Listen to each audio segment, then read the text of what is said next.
বলছি আজকে আজকে অনেক দিন দীর্ঘ তিনটে নোটিশ এড়িয়ে আজকে অরূপ বিশ্বাস অবশেষে মেসি কাণ্ডে দেখা করতে হলো, কি বলবেন? ওনারা দেখা করতে যাওয়া উচিত ছিল।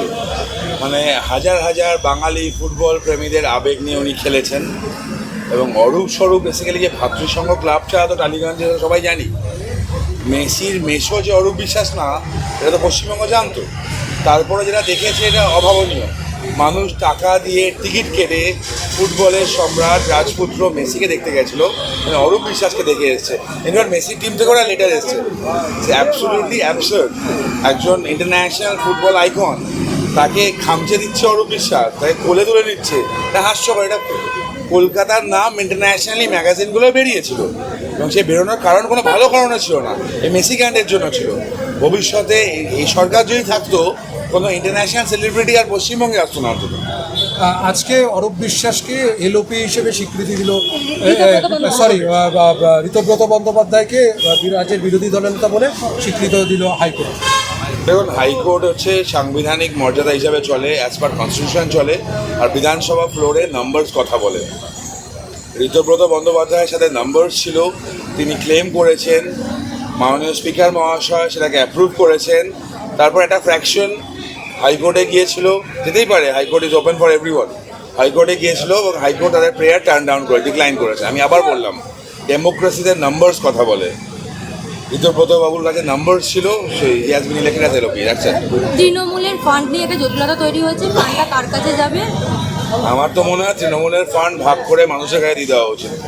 মানুষের টাকা চুরি করে যে ফান্ড তৈরি হয়েছে, সেই ফান্ড জনগণের কাজে লাগা উচিত, মানুষের কাছে চলে যাওয়া উচিত। Thank you. Thank you. এই তিনটেই ছিল।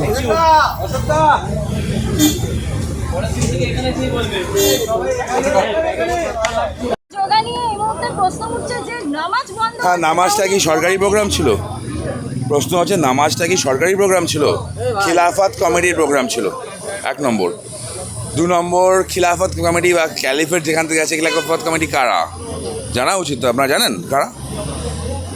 ইন্ডিয়ান ফ্রিডম স্ট্রাগলের সাথে খিলাফতের কি সম্পর্ক ছিল? খিলাফত ছিল মিডল ইস্টে ওটোমান ট্রাইবের যখন রাজত্ব চলে যায়, রুল অফ খলিফা প্রতিষ্ঠা করার জন্য, অর্থাৎ মুসলিম রুলারের রুল প্রতিষ্ঠা করার জন্য ক্যালিফেট মুভমেন্ট স্টার্ট হয়। তার ইন্ডিয়ান ভার্সনের নাম আছে খিলাফত। সেই খিলাফত কমিটি, যার স্বপ্ন হচ্ছে রুল অফ মুসলিম রুলার, তাদের প্রোগ্রাম। মমতা বন্দ্যোপাধ্যায় যেখানে হিজাব পরে যেতেন, সেটা কি সরকারি প্রোগ্রাম? আর যোগা বা যোগ, বিশ্ব যোগ দিবস, এটা সরকারি প্রোগ্রাম। পশ্চিমবঙ্গটা রেকর্ড করতে চলেছে, যোগা ঘরে ফিরছে তাও বলা যায়।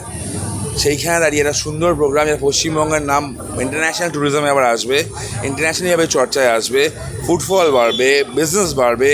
সেখানে দাঁড়িয়ে সেটা সেলিব্রেট করা হচ্ছে সরকারি প্রোগ্রাম।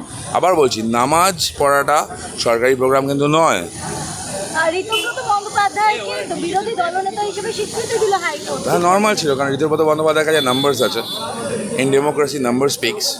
ওনাকে লোকজন সাপোর্ট করেছে, সাপোর্ট আছে। এবার প্রশ্ন হচ্ছে, ঘাস ফুলটা কার কাছে থাকে, ওটা দেখার আমি অপেক্ষায় আছি। হকার উচ্ছেদ নিয়ে কি বলবেন? আর কিছু বলার নেই।